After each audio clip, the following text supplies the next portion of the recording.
Guys अस्सलाम वालेकुम। उम्मीद करता हूँ आप सब लोग खैरियत से होंगे। तो ये मेरा दोस्त है जी फरीद साहब, तो अब आया एटीएम पे। मैं नहीं बनाऊँगा, हम यूबीएल बैंक में खड़े हैं इस वक्त। प्यारे व्यूअर्स कैसे हैं आप?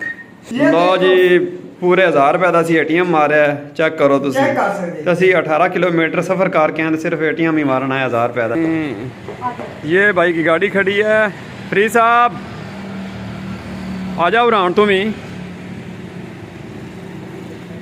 मेरी भी बना।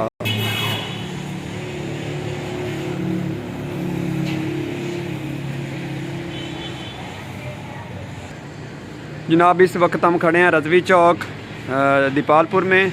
तो ये हमारी गाड़ी है, ये फरीद भाई हैं और ये है यूबीएल एटीएम। यहाँ पे हमने एटीएम लगाया हुआ, साथ में एमसीबी बैंक है और सामने आप लोग देख रहे हैं रजवी चौक है।